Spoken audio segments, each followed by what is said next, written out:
Halo teman-teman, di kesempatan kali ini saya akan membahas alur cerita film bertema zombie yang rilis pada tahun 2019 yang berjudul Zombie Tidal Wave. Film ini adalah garapan dari sutradara kenamaan yaitu Anthony Severante, dibintangi oleh beberapa aktor dan aktris terbaik di Amerika Serikat, antara lain Angie Dick sebagai Tani Akoni, Cherry Cassidy sebagai Kenzie Wright, Ian Ziering sebagai Hunter Shaw. Menceritakan tentang seorang nelayan bernama Hunter Shaw yang diserang oleh sesosok mayat hidup di dekat wilayah pulau terpencil, dengan disertai sebuah tsunami yang melanda Teluk Emrys, yang dimana di gulungan tsunami tersebut dibarengi dengan munculnya beberapa zombie yang langsung menyerang siapapun ketika sampai di tepi pantai. Jadi, tanpa berlama-lama mari kita mulai ke ceritanya dan selamat menonton. Film dibuka dengan memperlihatkan sebuah kapal pengawas laut dengan seorang pria bernama Hunter dan Ray beserta keponakan perempuannya yang bernama Jada. Dan tiba-tiba mereka mendengar suara ledakan keras yang diakibatkan oleh petasan ketika para kelompok turis asing yang tengah bersandar di kapal kecil sedang bersenang-senang. Mereka yang murka dan tidak tahan akan perilaku turis tersebut bergegas langsung menuju kapal itu. Dan ternyata di sana terdapat 3 turis asing dengan pria yang menyalakan petasan itu bernama Blaine, tak luput dengan satu temannya dan juga pacarnya. Melihat petasan yang begitu banyak, mereka lantas langsung merampas petasan milik Blaine agar dia tak menyalakan kembali, karena itu akan sangat bahaya dan juga merusak ekosistem di sekitar pulau. Kemudian setelah itu, Ray yang tengah memancing di tengah laut mendapati tarikan yang cukup membuat Ray sangat optimis jika ikan yang ia tarik sekarang adalah ikan yang cukup besar. Ray yang mencoba lebih bersemangat untuk menarik joran pancingan. Namun ketika tiba di atas air, nyatanya itu bukanlah ikan melainkan sesosok mayat manusia yang sudah membiru. Sontak mereka yang melihat hal itu pun kini tampak panik hingga menaikkan mayat itu ke atas kapal. Menyadari keadaan mayat yang cukup meresahkan bagi mereka, Jada yang mencoba mengecek menggunakan kapal selam kecil kini melihat sebuah cahaya di dasar laut, memberikan asumsi jika mayat ini berasal dari sana. Ketika Hunter beserta Ray kembali beraktivitas, Jada yang kini ditinggalkan bersama mayat mulai diserang oleh mayat tersebut yang kini kembali hidup. Jada yang panik harus begitu pasrah ketika dirinya digigit hingga menyebabkan luka yang begitu serius. Lantas dengan cepat Ray yang mendengar teriakan Jada pun mencoba menghampiri dan memisahkan mayat tersebut yang kini terlihat menyerang Jada. Mendapati keanehan dan kekhawatiran, Hunter yang begitu tidak paham dengan kondisi dan situasi memilih menghabisi mayat tersebut dan mulai kembali menemui Jada yang telah terluka cukup parah. Dan anehnya, di tengah berusaha mengobati, ternyata mayat tadi masih bisa bangkit dan lantas menyerang Hunter beserta Ray. Hingga mereka yang kini merasa bingung menghadapi mayat tersebut memilih melemparkan kembali mayat itu ke dalam air karena tidak bisa melumpuhkannya. Mendapati luka yang cukup serius, mereka pun kini mencoba berlabuh untuk bisa bergerak cepat mengobati Jada yang banyak kehilangan darah. Dengan Hunter yang langsung menelpon seorang dokter bernama Kenzie yang juga kekasih dari Hunter, dokter pun lantas langsung memberikan pertolongan pertama kepada Jada. Sementara Hunter yang kini mendapati Sheriff tiba ketika ditelepon oleh Ray, langsung menemui seorang polisi yang bernama Akoni. Hingga kini, Hunter pun berusaha menceritakan kepada Akoni tentang apa yang sebenarnya terjadi. Namun, karena Akoni sedikit tidak masuk akal ketika mendengar ucapan Hunter mengenai dirinya diserang mayat hidup, berusaha mengajaknya pergi untuk mendatangi tempat di mana kejadian berasal. Dan kemudian setibanya di lokasi kejadian, Hunter langsung bergerak cepat dengan memeriksa alat selam kecil untuk melihat keadaan di dalam lautan ini. Hingga yang mereka dapati pun, yaitu sebuah bangkai kapal yang karam dengan kondisi yang begitu rapuh seperti sudah tenggelam berpuluh-puluh tahun. Dan tiba-tiba, alangkah terkejutnya mereka yang tengah berdiskusi, kini melihat beberapa mayat hidup atau zombie terlihat berenang dan berusaha menghampiri kapal mereka. Mendapati kepercayaan Akoni tentang apa yang Hunter katakan. Hingga akhirnya, Akoni lantas langsung menghubungi petugas yang berada di pantai untuk mengevakuasi semua orang yang berada di bibir pantai. Dan tak lama, kemudian sirine tanda bahaya pun mulai dinyalakan dengan tiba-tiba disertai surutnya air laut dengan suatu tanda-tanda jika benar akan terjadi sebuah tsunami. Hunter kini mencoba menghubungi kekasihnya Dr. Kenzie untuk berjaga-jaga. Sementara itu, dokter yang panik ketika anaknya bernama Sam tengah berada di luar bersama anak Akoni bernama Atani berusaha mematikan teleponnya. Hingga Sam dan Atani yang tampak panik ketika melihat ombak menggulung tinggi di hadapannya, disertai juga kepanikan oleh Ray yang sedang menjaga Jada di rumah sakit Dr. Kenzie. Sementara Hunter yang kini berusaha menghindari amukan ombak dengan paketan zombie kini tidak bisa berbuat banyak ketika ombak yang begitu besar meluluh lantahkan kapalnya dan juga sekitar pantai. Dan kemudian ketika beberapa jam setelah terjadinya tsunami, air yang kini kembali surut dengan gambaran pantai tampak begitu berantakan. Di sana, tampak beberapa zombie yang terbawa ombak mulai memadati area pesisir pantai, hingga para relawan yang tidak mengetahui perihal zombie tersebut kini berusaha membantunya, dan alhasil mereka mendapatkan beberapa serangan dari zombie dengan beberapa gigitan. Sementara Hunter beserta Akoni yang kini terlihat berhasil selamat dari terjangan tsunami berusaha menghabisi beberapa zombie yang berada di pesisir pantai.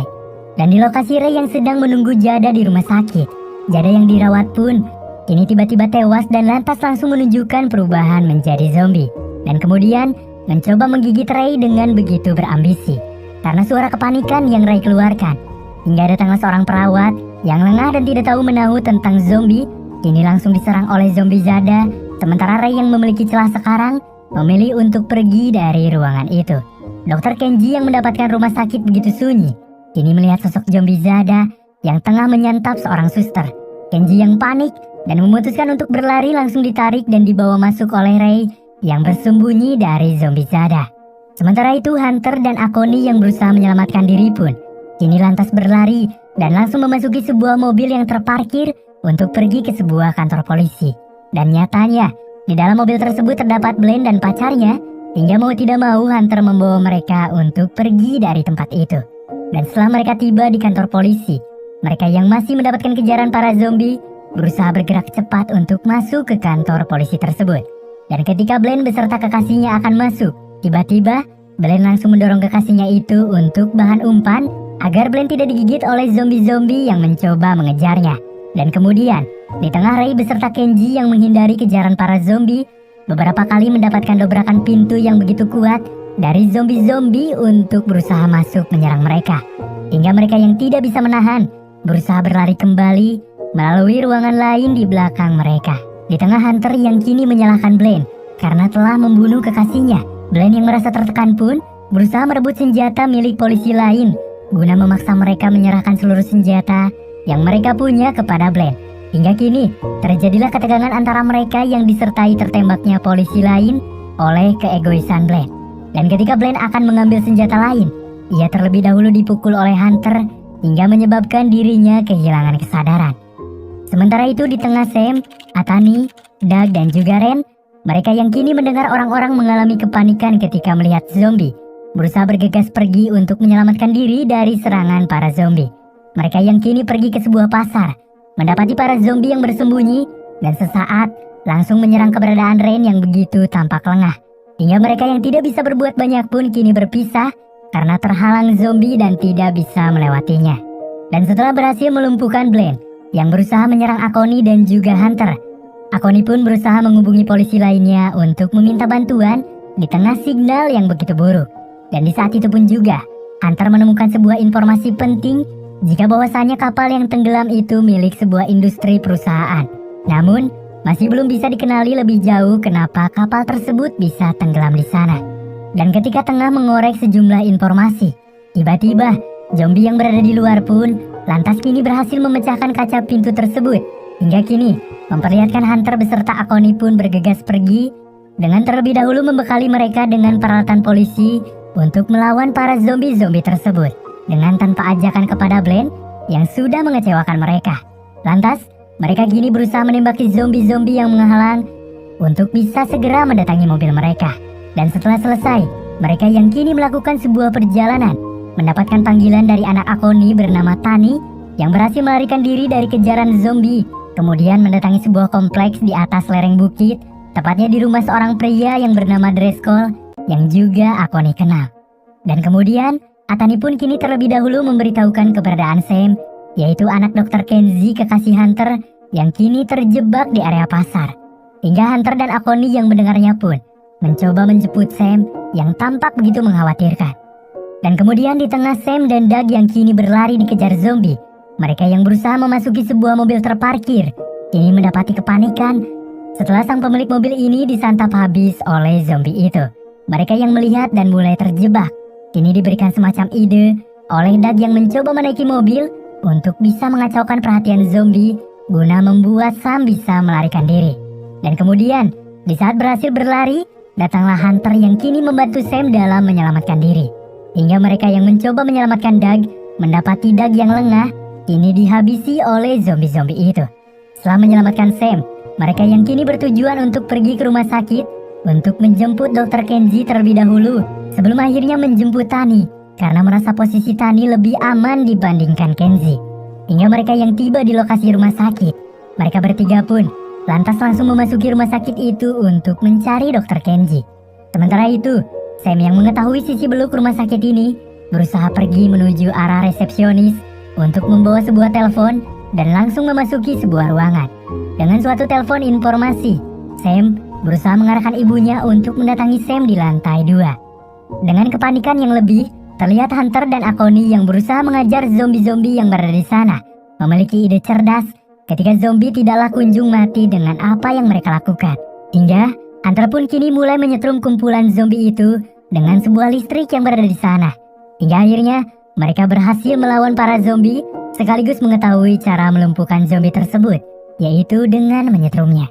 Dan kemudian Dr. Kenji dan Ray pun yang mendengar suara pemberitahuan Sam pun kini tiba di tempat mereka dan langsung pergi dari rumah sakit itu untuk menjemput Tani di rumah Driscoll, yaitu seorang pria yang juga mereka kenal. Dan setelah melalui perjalanan yang begitu mengkhawatirkan, sesampainya di sana mereka langsung diberi izin untuk masuk ke rumah tersebut. Hingga Akoni yang melihat ada sebuah radio pun berusaha bergegas memberikan beberapa siaran untuk menginformasikan bantuan kepada polisi di daerah lain.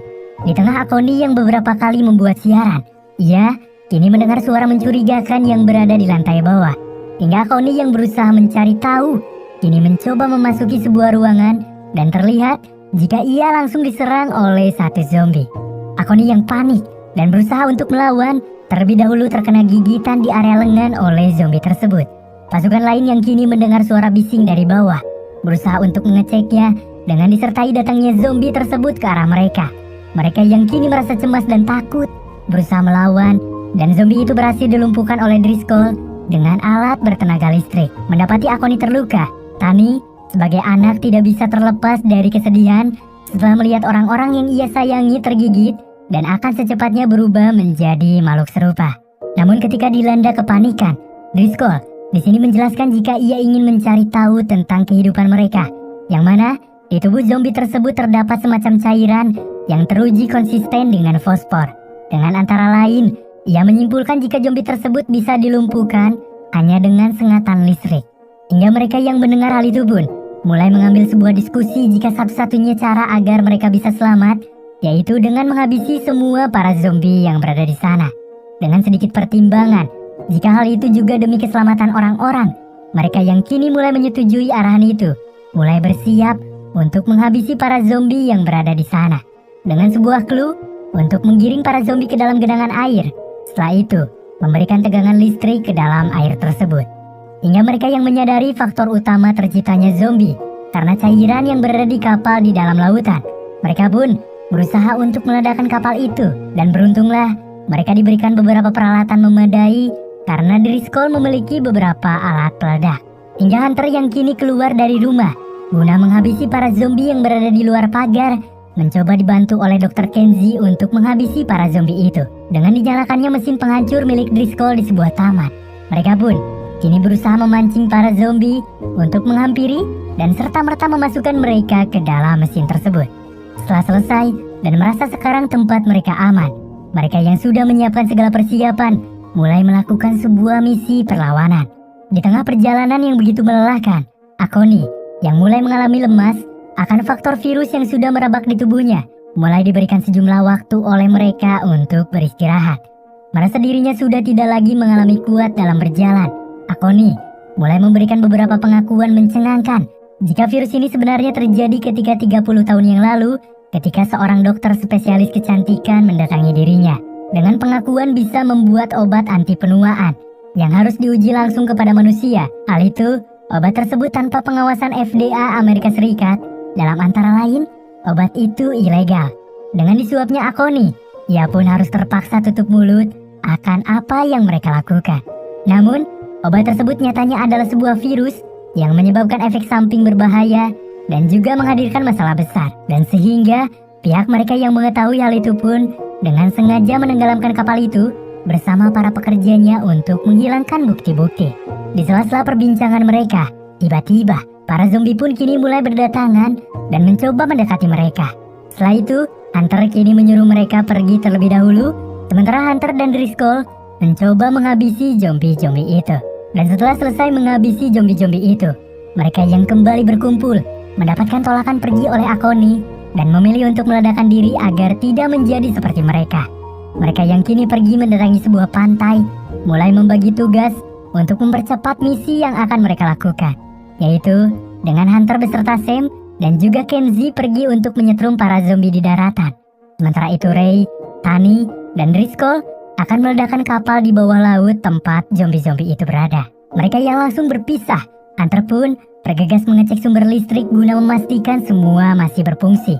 Setelah yakin semua aman, Hunter yang melihat sebuah motor yang tersapu ombak berusaha menghidupkannya guna menggiring para zombie agar zombie masuk ke dalam genangan air dengan stereo musik yang begitu nyaring di area motor. Hingga ketika sedang menjalankan sebuah motor, tiba-tiba motor yang Hunter tunggangi mengalami slip di bagian ban. Dan di saat itu pun juga ada salah satu zombie yang mencoba menghampiri Hunter dan berusaha menggigit Hunter. Hunter yang berusaha mati-matian berjuang untuk melawan, beberapa kali harus jatuh bangun karena zombie begitu kuat melawannya. Hingga di tengah perlawanan Hunter kepada zombie, Kenzie yang menghadapi zombie mulai mendekat, berusaha membawa motor yang mengalami slip untuk menggiring zombie-zombie tersebut ke arahnya. Dan setelah tiba menggiring, dan Hunter pun berhasil memukul balik zombie tersebut, Sam yang berjaga di area generator pun lantas langsung menghidupkan listrik hingga menyetrum segerombolan para zombie. Sementara itu di tempat Ray berada, mereka harus berhadapan dengan zombie ketika mereka mencoba mendatangi bagian kapal. Berhubung hanya Driscoll yang bisa menggunakan bom C4, akhirnya ia pun kini mencoba merakit bom tersebut dan mencoba masuk ke dalam air untuk menyimpan bom itu.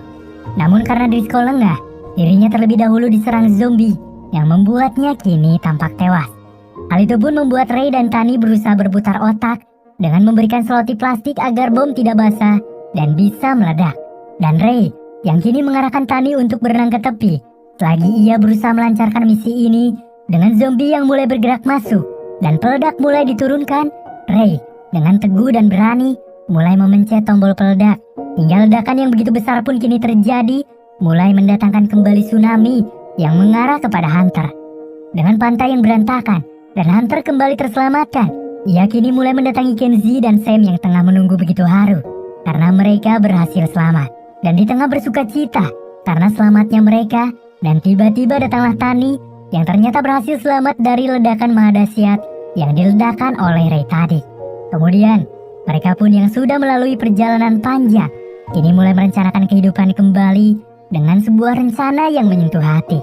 Hingga film zombie Tidal Wave tahun 2009 pun kini selesai. Menghadirkan petualangan di Kepulauan Thailand, film ini adalah film bertema zombie dengan jalan cerita yang sedikit beda dari film bertema serupa. Dengan alur cerita yang begitu ringan dan cukup singkat, membuat kita sedikit penasaran karena menghadirkan tsunami yang sepatutnya sangat jauh dari bencana zombie. Meski begitu, film ini bisa diberikan apresiasi dengan keberanian sang sutradara akan pembuatan film dengan cerita yang seperti cukup memaksakan. Jika saja visual efek di film ini dibuat serapi mungkin, saya jamin film ini mungkin bisa menjadi salah satu film zombie dengan jalan cerita beda dengan banyaknya minat penonton. Tapi terlepas bagus tidaknya sebuah film, kita sepatutnya mengapresiasi karena memproduksi sebuah film bukanlah perkara yang mudah. Jadi, itulah alur cerita film zombie Tidal Wave yang saya bawakan. Semoga tayangan tadi mampu